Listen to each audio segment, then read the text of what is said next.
नमस्कार दोस्तों, स्वागत है आपका। आज जो लोग टूटे हुए हैं वह इसलिए नहीं टूटे कि उनके पास कुछ नहीं है, वह इसलिए टूटे हैं क्योंकि उनका मन भारी है। आज जो लोग थके हुए हैं वह इसलिए नहीं थके कि उन्होंने ज़्यादा मेहनत की है, वो इसलिए थके हैं क्योंकि उनका दिमाग कभी आराम नहीं करता। और जो लोग रोज लड़ रहे हैं जिंदगी से, लोगों से, हालात से, वो असल में बाहर नहीं लड़ रहे, वो अपने ही विचारों से जंग लड़ रहे। सुबह उठते ही चिंता, दिन भर तुलना, रात को पछतावा, यही तो असली थकान है। शरीर आराम कर सकता है लेकिन मन को आराम कौन देगा? यही सब मस्त रहना शुरू होता है। अब जरा इस शब्द को समझो। मस्त रहना मतलब लापरवाह मन बन जाना। मस्त रहना मतलब जिम्मेदारियों से भाग जाना नहीं। मस्त रहना मतलब दर्द से मुंह मोड़ लेना नहीं। मस्त रहना मतलब अंदर से हल्का होना। मतलब परिस्थितियां जैसी भी हो, तुम्हारा मन उनके नीचे दबा हुआ ना हो। मतलब हालत तुम्हें कंट्रोल ना करे, तुम हालत को देखने का नजरिया बदल लो। मस्त रहना मतलब दिमाग को कंट्रोल करना। मस्त रहना मतलब वर्तमान में जीना, क्योंकि इंसान का ज्यादातर दुख या तो बीते कल में अटका होता है या आने वाले कल से डरता रहता है, जो कभी और अभी उसी में चैन मिल सकता है। जरा आसपास देखो, एक गरीब इंसान जिसके पास ज्यादा साधन नहीं है लेकिन चेहरे पर शांति है, दिल में सुकून है। और दूसरी तरफ एक अमीर इंसान जिसके पास सब कुछ है लेकिन नींद नहीं है, भरोसा नहीं है, मुस्कान नकली है। फर्क पैसों का नहीं है, फर्क सोच का है। फर्क इस बात का है कि किसने अपने मन को साध लिया और किसने मन को मालिक बना लिया। मनोविज्ञान भी यही कहता है। वैज्ञानिक बताते हैं कि खुशी बाहरी उपलब्धियों से नहीं आती, वह हमारी सोच की आदतों से आती है। जो इंसान हर बात में शिकायत ढूंढता है वह महल में भी दुखी रहेगा, और जो इंसान स्वीकार करना सीख लेता है वह झोपड़ी में भी मुस्कुरा सकता है। अब यह गौतम बुद्ध का ज्ञान गहराई से समझो। बुद्ध का पूरा जीवन इसी सवाल के इर्द गिर्द घूमता है, इंसान दुखी क्यों है?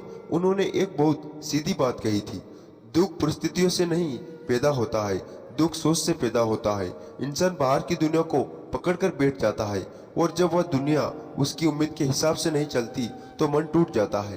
बुद्ध ने इसे इच्छा और आसक्ति कहा। डिजायर और अटैचमेंट, चाहत पैदा होती है, मुझे चाहिए, मुझे वैसा होना चाहिए, लोग मुझे ऐसे देखे, जिंदगी ऐसी हो। और जब यह चाहत पूरी नहीं होती तब भीतर आग लग जाती है। गुस्सा, ईर्ष्या, दुख, तनाव, सब उसी आग का धुआं है। आज का इंसान भी यही कर रहा है, बस भाषा बदल गई है। पहले लोग गांव में तुलना करते थे, आज लोग इंस्टाग्राम पर करते हैं। मोबाइल की एक नोटिफिकेशन आती है, किसी की नई गाड़ी, किसी की ट्रेवल फोटो, किसी की सफलता, और मन तुरंत कहता है मेरे पास क्यों नहीं, मैं पीछे क्यों हूँ। यही से बेचैनी शुरू हो जाती है। नोटिफिकेशन बंद हो जाती है लेकिन मन में हलचल चालू रहती है। बुद्ध कहते हैं कि मन को बाहर की चीजों से बांधोगे तो हमेशा भूखा रहेगा, क्योंकि बाहर की दुनिया कभी पूरी नहीं होती। हमेशा कोई ना कोई नया सपना, नई तुलना, नई चाहत खड़ी हो जाती है। मनोविज्ञान भी इस बात को सपोर्ट करता है। वैज्ञानिक इसे हेडोनिक हेड्रमिल कहते हैं। मतलब इंसान जो भी पाले कुछ समय बाद वह सामान्य लगने लगता है और फिर नई चाहत पैदा हो जाती है। इसलिए सिर्फ पाने से चैन नहीं मिलता, चैन तब मिलता है जब इंसान अपनी चाहतों पर होश लाना सीखता है। बुद्ध इसे जागरूकता कहते हैं। अपने मन को देखना, अपनी प्रतिक्रिया को देखना, बिना तुरंत पढ़ने के एक साधारण उदाहरण समझो। तुम्हें किसी का मैसेज आता है और तुम जवाब देते हो। अगर सामने वाला देर से रिप्लाई करे तो मन बेचैन हो जाता है। क्यों?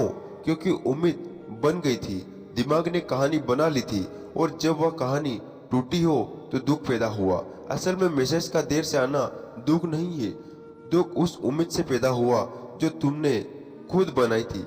बुद्ध यही सिखाते थे, उम्मीदों को खत्म नहीं करना है लेकिन उनसे चिपकना भी नहीं है। काम करो, रिश्ते निभाओ, सपने देखो, लेकिन यह मत सोचो कि दुनिया तुम्हारे हिसाब से चलेगी। जब यह समझ आ जाती है तब मन हल्का होने लगता है, और यह मस्त रहना है। मस्त रहना मतलब यह नहीं कि इंसान शून्य हो जाए, इसका मतलब है संवेदनशील होकर भी शांत रहना। मतलब दुख आए तो उसे देखना लेकिन उसमें डूबकर खुद को खो नहीं देना। गुस्सा आए तो उसे पहचानना लेकिन उससे किसी का दिल ना तोड़ देना।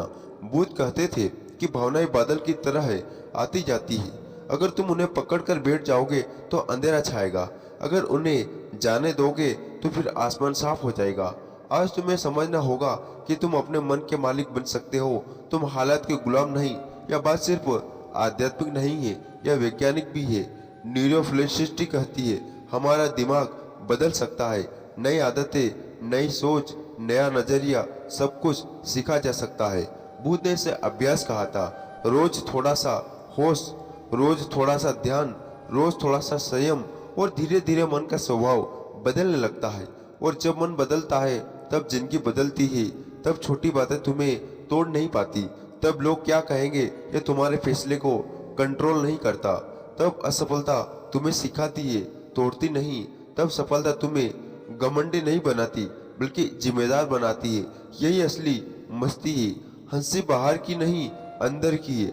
अब सवाल यह नहीं कि तुम समझ गए या नहीं, सवाल यह है कि तुम इसे जियोगे या नहीं। क्योंकि ज्ञान किताबों में पढ़ा रहे तो वह बोझ बन जाता है, लेकिन अगर तुम इसे अपने व्यवहार में उतार लो तो वही ज्ञान तुम्हारी सबसे बड़ी ताकत बन जाता है। आज से अगर तुम यह एक चीज शुरू कर दो तो हर दिन अपने मन को थोड़ा सा देखने की आदत, तो धीरे धीरे तुम खुद देखोगे कि तुम्हारा भारीपन कम हो रहा है, तुम्हारा गुस्सा कम हो रहा है, तुम्हारी बेचैनी कम हो रही है। और एक दिन ऐसा आएगा जब तुम सुबह उठोगे और बिना किसी खास वजह के भी अच्छा महसूस करोगे। जब तुम्हें हर चीज पर रिफ्लेक्ट करने की जरूरत नहीं लगेगी, जब तुम्हें खुद के साथ बैठना अच्छा लगेगा, उसी दिन समझ लेना कि तुमने मस्त रहना सीख लिया है। और वही दिन तुम्हारी असली जीत का दिन होगा। और जब गौतम बुद्ध यह कहते हैं कि जिस पल तुम अपनी सोच को देखना शुरू कर देते हो उसी पल तुम गुलाम से मालिक बनने लगते हो। यही से आज के इंसान की असली बीमारी सामने आती है। आज का इंसान बीमार शरीर से नहीं, बीमार मन से है। उसका मन हर समय भाग रहा है, कभी बीते कल में, कभी आने वाले कल में। ओवर थिंकिंग उसकी रोज की आदत बन चुकी है। वह एक ही बात को 100 बार सोचता है, उसे और बड़ा बनाता है और फिर खुद ही उस पहाड़ के नीचे दब जाता है। वह दूसरों की जिंदगी देखकर खुद को छोटा समझने लगता है। जिनके पास ज्यादा पैसा है तो जलन, किसी के पास ज्यादा खुशियां दिखती है तो अंदर खालीपन। सोशल मीडिया ने एक नकली दुनिया बना दी है जहां हर कोई जीतता हुआ दिखता है, लेकिन असल में ज्यादातर लोग रात को अकेले तकिए में मुंह छुपाकर रोते हैं। बाहर मुस्कान, अंदर घाव। दिन भर मजबूत बनने का नाटक, रात को खुद से हार, करियर का डर, रिश्तों का डर, भविष्य की चिंता। इन सब ने इंसान को इतना थका दिया है कि अब वह जी नहीं रहा, बस खींच रहा है। और यही फिर विज्ञान भी बुद्ध की बात की पुष्टि करता है। मनोविज्ञान कहता है कि इंसान दिमाग खतरा खोजने के लिए बना है। इसे नेगेटिविटी बायस कहते हैं, यानी तुम्हारा दिमाग अच्छी खबर से ज्यादा बुरी खबर को पकड़ कर बैठता है। 10 तारीफों को भूल जाएगा, एक ताने को सालों तक याद रखेगा। जब यह सिलसिला चलता रहता है तो शरीर में तनाव पैदा होता है, कॉर्टिसोल हार्मोन्स बढ़ता है, जिससे सोचने की ताकत कमजोर हो जाती है। तब इंसान सही फैसले नहीं ले पाता, छोटी बातों पर टूट जाता है। वैज्ञानिक कहते हैं कि शांत दिमाग सबसे तेज दिमाग होता है। काम माइंड बेहतर निर्णय लेता है, ज्यादा क्रिएटिविटी होता है और ज्यादा खुश रहता है।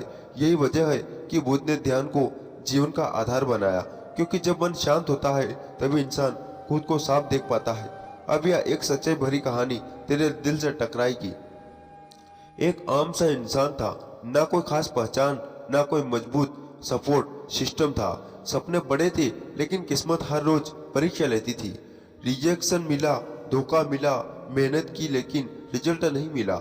एक दिन जिस इंसान को वह सबसे ज्यादा चाहता था वही उसे छोड़कर चला गया। उस रात वह अपने कमरे में अकेला बैठा था, लाइट बंद, मोबाइल हाथ में, आंखों में आंसू गिर रहे थे। उसे लग रहा था कि उसकी जिंदगी खत्म हो चुकी है। वह खुद से सवाल कर रहा था, मैं ही क्यों हर बार हारता हूँ। कई दिनों तक वह बस सांस ले रहा था, जी नहीं रहा था। फिर एक दिन उसने बुद्ध का एक वाक्य पढ़ा, तुम जिस दर्द को पकड़ कर बैठे हो वही तुम्हें काट रहा है। उस पल उसे समझ आया कि वह बाहर से नहीं, अंदर से हार रहा था। उसने धीरे धीरे अपनी सोच बदलनी शुरू की। सांस पर ध्यान देना, खुद से बात करना, तुलना छोड़ना, सोशल मीडिया से दूरी बनाना, अपने लक्ष्य पर फोकस करना। महीने बीते और वह इंसान बदला हुआ था। हालात पूरी तरह नहीं बदले थे, लेकिन उसकी आंखों में डर की जगह शांति आ चुकी थी। और जब अंदर शांति आती है, बाहर की दुनिया अपने आप झुकने लगती है। और अब तुझसे सीधी बात, तू आलसी नहीं है, तू कमजोर नहीं है, तू टूटा नहीं है, तू बस भटका हुआ है। तेरी ऊर्जा गलत दिशा में बह रही है। तेरे अंदर एक सोई हुई शक्ति है जो जागने का इंतजार कर रही है।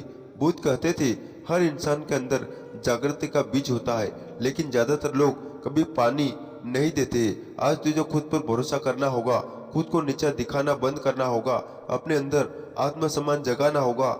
जो दर्द तूने झेला है वह तुझे खत्म करने नहीं आया था, वह तुझे मजबूत बनाने आया था। आज से तुझे बदलने का फैसला करना होगा। कोई चमत्कार नहीं होगा, लेकिन एक छोटा सा कदम होगा, अपने मन को कंट्रोल करने का कदम।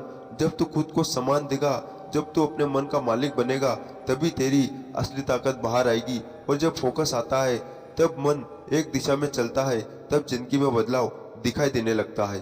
तो दोस्तों, आज का वीडियो बस ये समाप्त करते। आपको कैसा लगा आप कमेंट करके जरूर बताना, और ऐसे वीडियो देखने के लिए हमारे चैनल को सब्सक्राइब जरूर करें। तो मिलते हैं मित्रों नेक्स्ट वीडियो में, तब तक अपना ख्याल रखिएगा। नमो बुद्धाय।